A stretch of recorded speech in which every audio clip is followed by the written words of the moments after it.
What happens when you have gods clashing, vigilantes rising, and legends going to war? You get some of the most jaw-dropping fight scenes from the world of comic book movies. So on that note, let me show you some of them with the top 30 fight scenes in DC movies. You want blood? Go get it!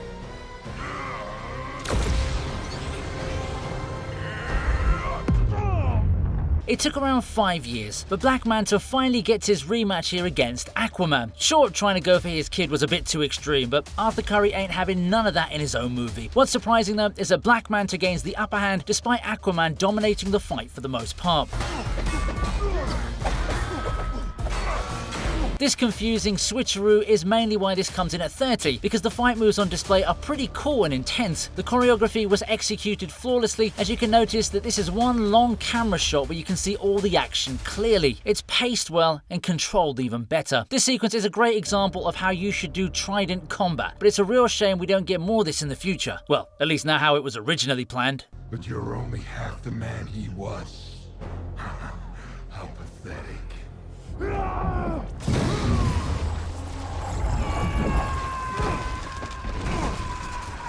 Hi, boys.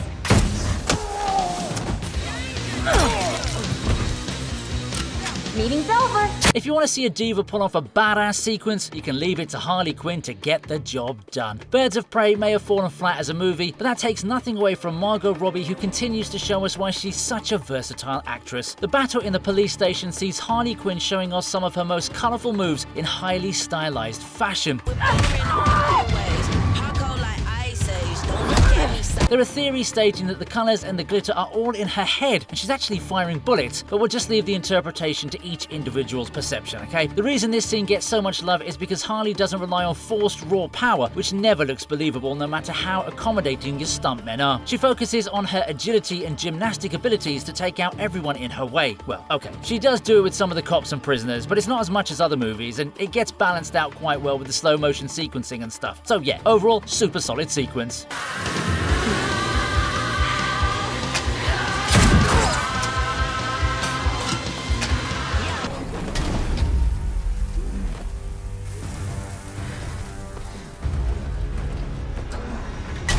We all knew it was going to be a matter of time before Peacemaker showed his true colours, but at least we also got a crazy combat sequence out of it too. And by true colours here, I meant his passion for violence, which he justifies as a means to peace. It's weird, I know, but that's what happens when you give a movie to James Gunn. Anyway, the fight between Peacemaker and Rick Flag looked almost as if it was straight out of a martial arts movie. They weren't fighting to have either side survive, and the gore factor enhanced the stakes of it even further. Of course, it all sadly came to an end for Flag, who was a pretty cool character overall, but unfortunately, he didn't have a whole show named after him. I did like how they made a Mortal Kombat type shot showing Rick Flag's heart being pierced, just to make absolutely sure we knew that yes, they're not messing around, he's dead for real.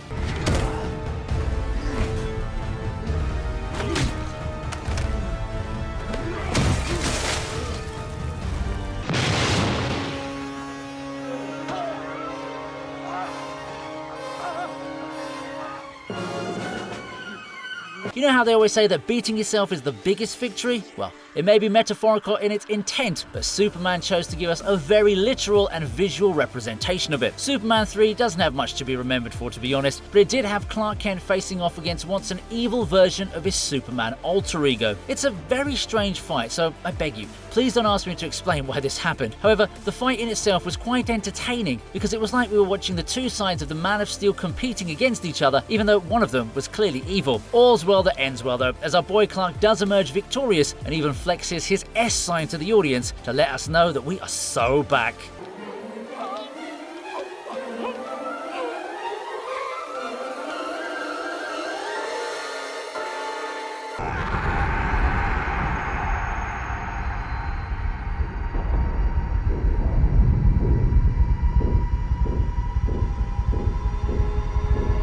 In another somewhat confusing sequence, we see Robert Pattinson activating Turbo Rage Mode because of all the eyeliner jokes the TV region has been cracking of late. On a more serious note, what the heck is that green serum even supposed to be? Are we supposed to just randomly accept the bro's roaming around with some super adrenaline in his pocket? Anyway, the final battle was thrilling enough as it was, with a lot of acrobatics on display from both Batman as well as Catwoman. Then Bruce had to show us why he's such an edgy character, so he pulled out the magic juice and turned into the Hulk, but only from an attitude perspective. Plus, his girl was in danger at that very moment, so he had to pull out the Giga Chad card, right?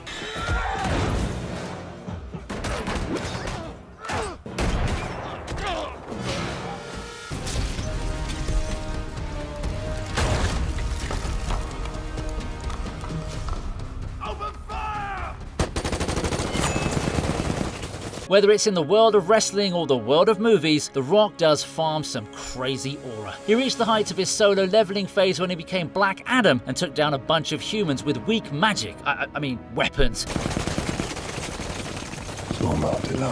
Bro's totally shown as an elite, being comparable to a god, especially by the way he's being presented and staged throughout the scene. My highlight still remains that poor dude getting fried to the bone in PG-13 fashion, because this is the kind of stuff that sticks with you. Also, I know this is technically supposed to be a fight, but the word by definition implies that both sides have a chance of winning. From the way Black Adam was going, I don't think those dudes even had the slightest opportunity to do any damage to him.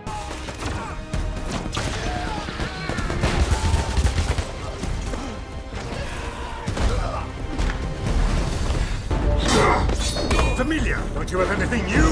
How about this? Oh yeah, I always love those sequences that show us when the student has become the master. Ra's al Ghul may be a forgotten villain in comparison to the Joker, but he did help kick things off for the Dark Knight trilogy and did a fabulous job of it as well. The final battle between him and Batman in the train was an appropriate way to end the film, because the relationship that started with discipline and faith ended with chaos and abandonment. Also, here's a fun fact for you. Liam Neeson doesn't really like comic book movies, but the main reason he chose to do Batman Begins was because Christopher Nolan's presentation of the story made it seem very noir. Plus, the cast was pretty epic, so passing on that would have definitely been a big mistake.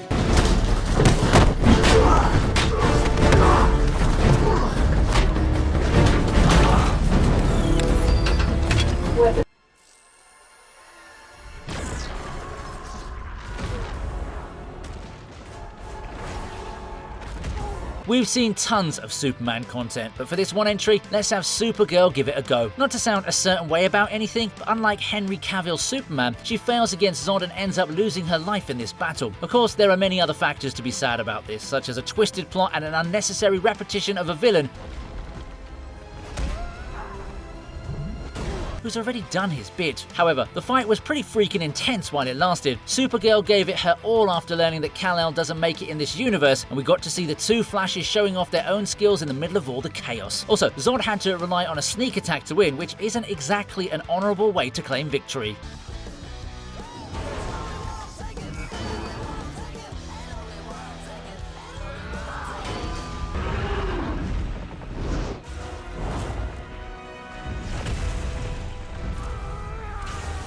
Ever thought you'd see a kid take down a dragon? Well, it happens in this film, although said kid also happens to be in the body of an overpowered superhero. Billy Batson isn't to be taken lightly, because it's his spirit and determination that allow him to triumph over both Calypso and Ladon. The punches were solid, but the key takeaway was Bro pushing himself through that fire blast and taking down two birds with one stone, or should I say, spear. This may have been a comedy film,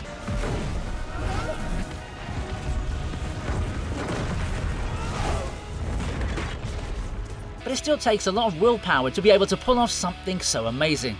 Maybe Rachel Zegler told Shazam about how she was going to play Snow White, and that was enough for Bro to try and sacrifice himself without any hesitation.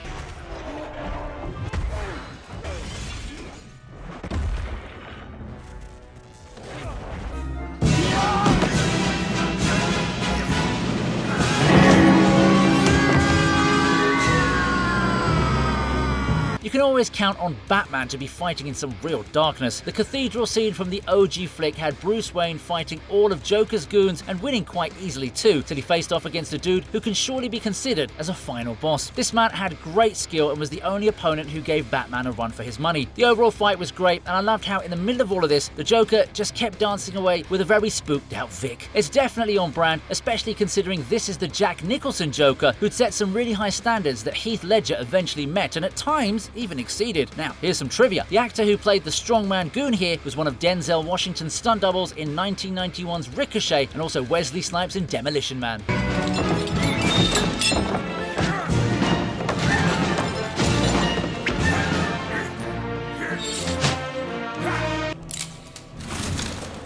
Kill him.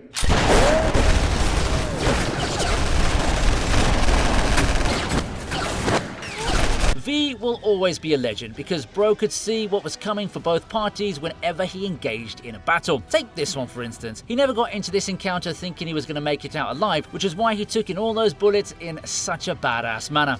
My turn. However, he also made sure that Mr. Creedy would get the word late added to his name. Concerning the fight, we not only get to see some crazy knife and slashing skills, but we also get some awesome lines from V before he makes his prediction on killing Creedy come true. Now, look. I know that V for Vendetta wasn't technically created by DC Comics, but it was published under their Vertigo imprint. Basically, I just needed a reason to put this entry on the list, okay?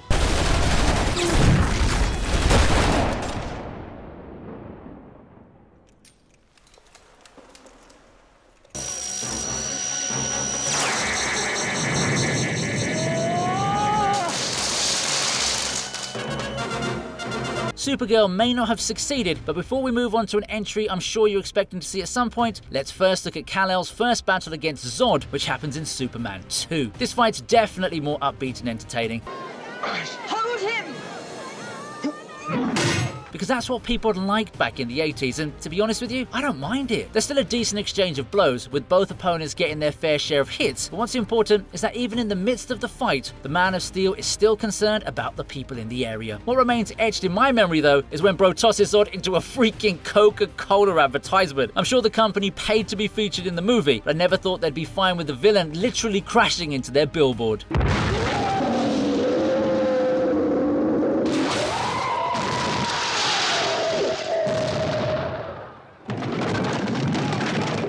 So you came back to die with your city? I came back to stop you. It's only fitting to see Batman triumph in the middle of chaos. You could say that this was his revenge fight against Bane, and he passes with flying colours this time because he's got a lot more clarity in his head. They're also fighting in broad daylight, which is a stark contrast to their earlier encounter. Nevertheless, it's an enjoyable and highly satisfying sequence.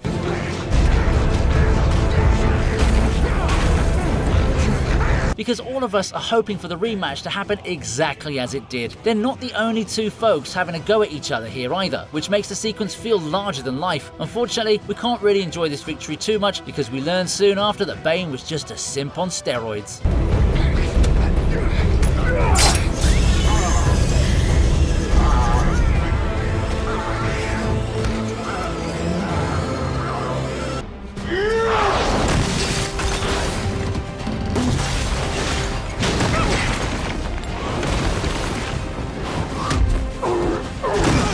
In another encounter involving Kryptonians, we see Superman taking on Zod's minions. Using that term doesn't actually sound right though, does it? Because both Namek and Faora were both able to stand their ground against Superman until the writers finally decided to strengthen him to a more believable level. The punches did feel hardcore, and the visual direction was a nice way to introduce the masses to Zack Snyder's stylistic choices. There's a lot of CGI and destruction involved, with some human intervention too. But the moment Superman gets the hang of it, he's able to counter both his opponents, although the fight doesn't reach a definitive conclusion from his end until he takes on their boss.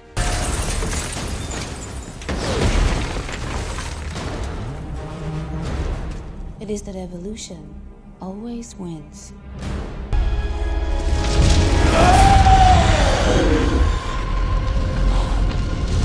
Ahora sí, cabrón!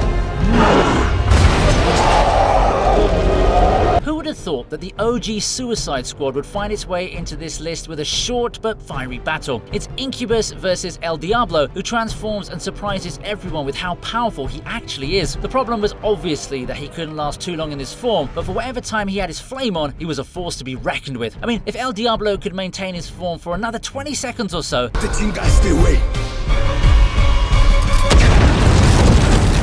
he would have probably been able to deep fry Incubus without any additional support. Also, did you know that he's played by Jay Hernandez? Yeah, he's the same dude who was in Hostel.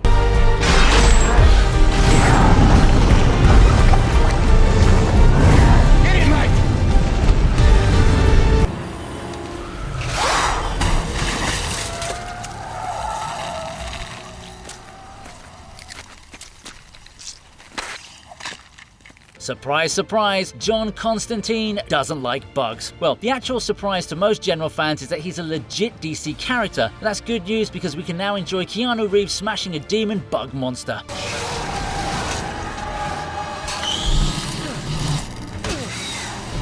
Well, it's actually a dude driving a van who does the finishing duty, so I hope he's got some good quality windshield wipers because he's gonna need them. The fight between Constantine and this monster comes and goes in a flash, so there's not much to talk about there, but it's still a cool encounter, and I personally preferred it to the one against Gabriel.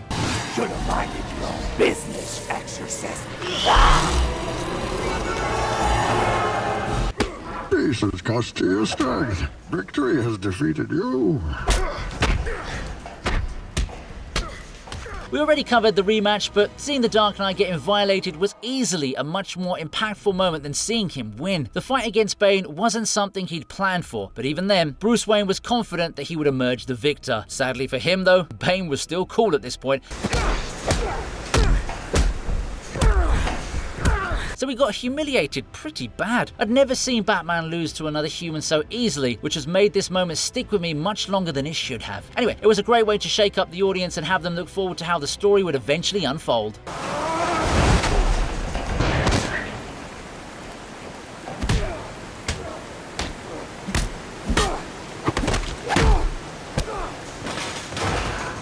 Let's end this.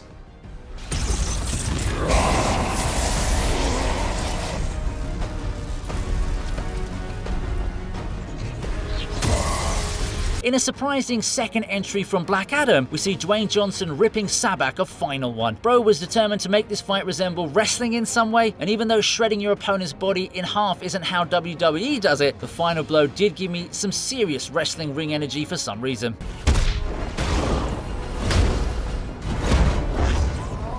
All of this happens only after an already intense battle, and for plot purposes, our hero gets a little assist from Hawkman, although Tell him the man in black sent you. I personally felt that it took away from Black Adam's aura. He shouldn't have to rely on someone else to help him take down his opponent, but whatever, the final shot was pretty epic, so I'm willing to ignore that detail, okay? Plus, Sabak is a pretty tough character, so I'm assuming they didn't want him to get beaten so easily.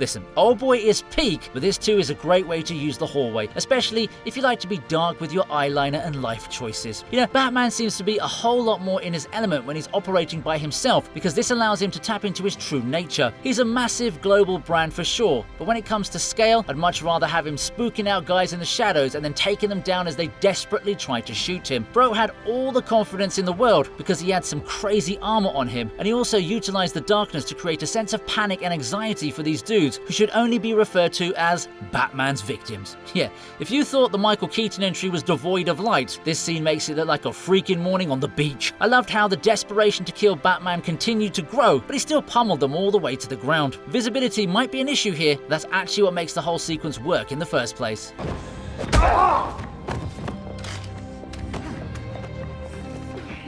He has to pay! You don't have to pay with them. Do the gods make known their will?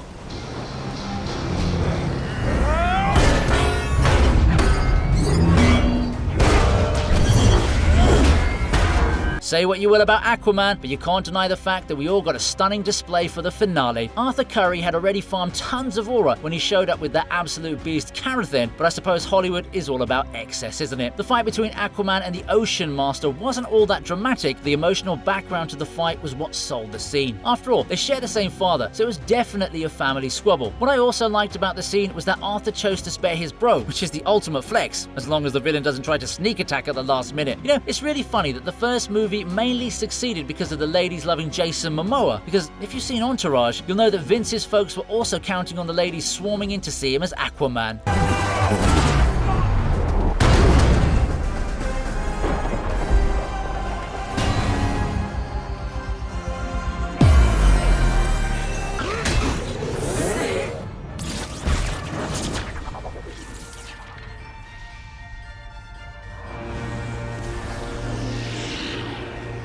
It's not every day that you get to see Superman violating his own buddies, but since we're kicking off the top 10, we've got Kal-El completely dominating the rest of the Justice League. Honestly speaking, this movie was Joss Whedon's way of telling us that he believes Superman is the most powerful hero in the DC universe. Anyway, his resurrection didn't go exactly as planned, because bro immediately turned to the dark side and used the power of his own force to show us who's the boss. Freaking Wonder Woman, Cyborg, Aquaman, and The Flash all tried their best by using their powers to keep the Man of Steel at bay, but simply saying a sentence like that is considered ridiculous. And all things considered, Batman really got the worst treatment out of all of the Justice League squad members in terms of humiliation. I suppose Whedon didn't like the movie that's going to get covered in the next entry. Yeah bro, something really is bleeding, and it's your aura bag.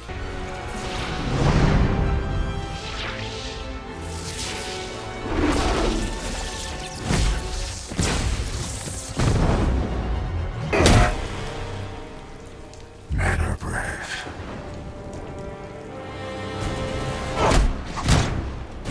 Well, it may not have completely lived up to its hype, but this is still the big fight of the DCEU, and it's good enough to land at number 9. Seeing Batman facing off against Superman in a big budget film is something special.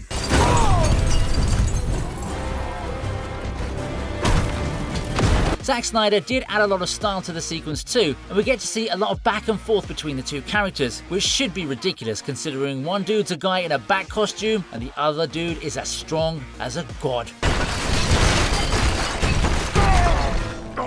Wait, that's actually a bit unfair because I didn't consider Bruce Wayne's true secret power, his bank account. The deciding factor was always going to be Kryptonite, where there was some great moments in between two that made the scene very much enjoyable for DC lovers. Having said that, I'll stick to my opinion that they could have done a much better job than what they showed us in the final cut.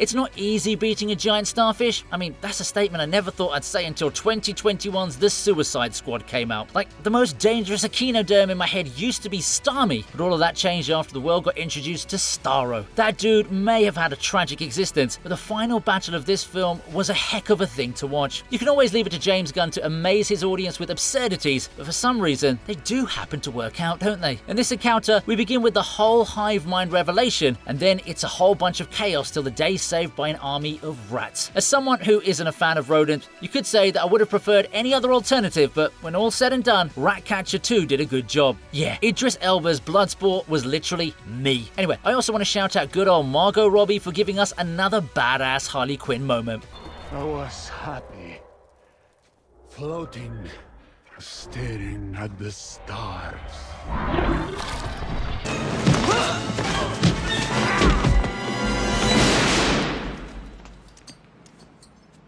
This was an iconic battle for the Caped Crusader, so it only makes sense for it to be presented here at number 7. The alley fight did start off with Batman being the dude in trouble, but I suppose this was all just an elaborate setup for him to kick some butt and have his pictures taken as well. It's an over-the-top sequence for sure, which kind of suits Tim Burton's gothic vibe, and I do prefer Batman being a street vigilante than going large scale with other superheroes. It's just like I said in the Robert Pattinson entry too.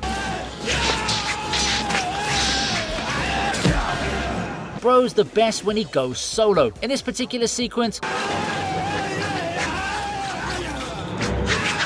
really like how Bruce Wayne just calmly stands there all still and quiet while the swordsman tries to attack him with loud and vicious noises. Of course, this was once again just a setup for Batman to kick his face in like it was nothing. It's like the Indiana Jones scene, but without the gun.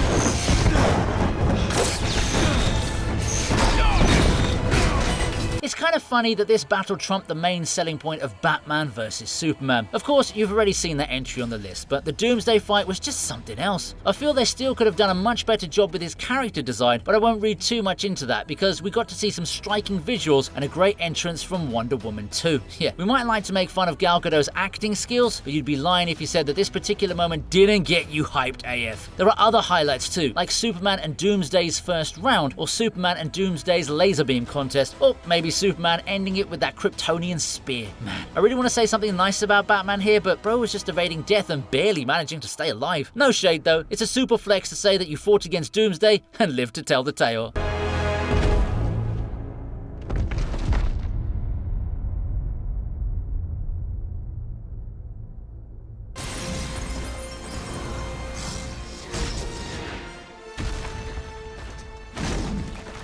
I really want to say this battle was a true team effort, but in reality, basically Superman saving the honor of the Justice League. Like, Steppenwolf was having the time of his life right until Kal-El decided to show up in his black suit and pull a full Uno reverse on the supposedly big baddie from this movie. To make it fair, I'll include the parts where the League fights off Steppenwolf and his army before the Man of Steel shows up to save them all. Bro was farming so much aura that Zack Snyder had to include Flash in his whole Speed Force rescue sequence just to make sure Kal-El wasn't looking too dominant as compared to his other minions. Yeah, I mean, that's just my theory, but if you think about it, it's a rather believable one, isn't it? Spare a thought for Steppenwolf too.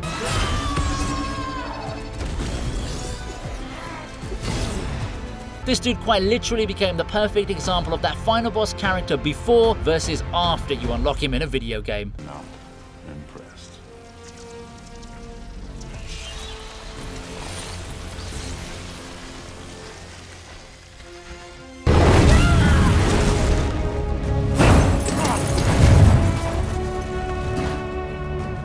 They do not deserve your protection!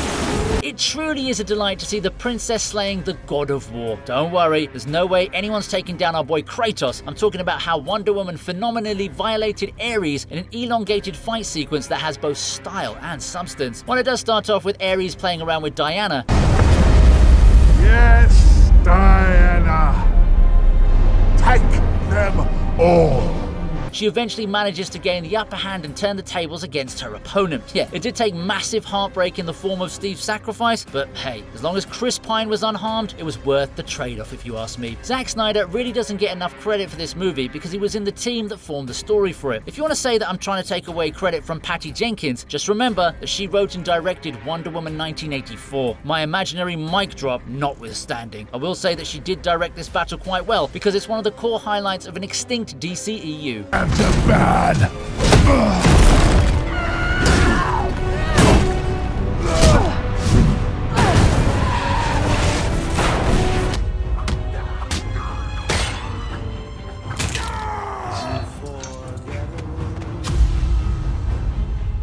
It's a chew. It's all a chew. Hey look, it's one of those moments where the comedian becomes the joke, although in this case, it's super violent and out of left field. Sure, nobody's gonna feel bad about the comedian meeting such a brutal end, but just look at the fight. This dude is supposed to be an expert in combat, but he got owned and dominated without even getting a chance to do any real damage. I think he only got one legit strike, but throughout the rest of the scene, bro's getting whacked. Ozymandias really spared no time at all and coldly ended the comedian's life to kick off a highly underappreciated film. The background music was a brilliant idea, as it gives the audience so much to work with right off the bat.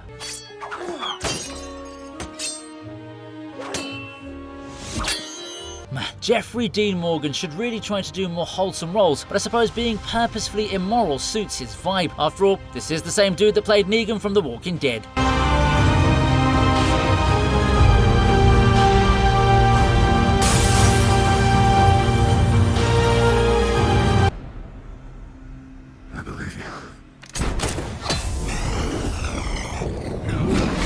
if there's anything we learn from this video, it's that Batman sure seems to have a thing for warehouses or any kind of dark, shady areas. After Michael Keaton and Robert Pattinson did their thing, we now see Ben Affleck flexing that huge frame of his in a relentless takedown of multiple henchmen. Well, it's actually a bit difficult to call those blokes henchmen because they were the ones who look like the victims here, actually. I mean, just look at the domination here. Batfleck had all of them in a state of frenzy, but to be fair, he also had the Martha trigger activated in his brain. Yeah, we all know what happens to Bruce whenever his mommy issues arise. But hey, don't let that take anything away from how badass Batman is here. Honestly, I feel those dudes would have been safer if Superman was the one beating them up. Bro was so full of rage, and it definitely didn't look like he was in the mood for any kind of mercy.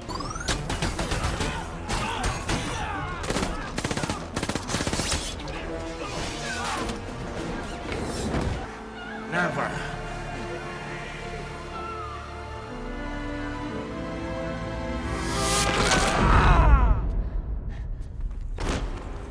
Is there really a better entry to top this list than the final battle between the two boss Kryptonians? Supergirl may not have been able to get the job done, but Kal-El did, although his method rivaled Andrew Garfield's Spider-Man. Yeah, he may be the strongest superhero on Earth, but when you're up against General Zod, you need to be at your absolute best unless you want to get violated in front of a live audience. The grand finale in Man of Steel gave us a gripping display that may have been heavily enhanced through CGI and all kinds of other visual effects, but that shouldn't take anything away from the tone of the battle and the implications of its outcome. Yes, we're all used to seeing buildings getting smashed and laser eyes being on full display during such fights. Tell me something very honestly, okay? How many Superman fights did you go into expecting our boy to snap his enemy's neck and take his freaking life? That's right, while the actual fight was surely top-notch,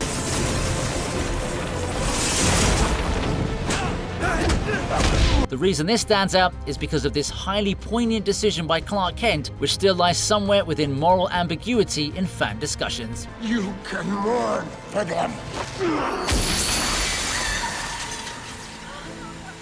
Don't do this! Hope you liked the video. Please subscribe to the TV Region, and here's another video that I know you're going to enjoy.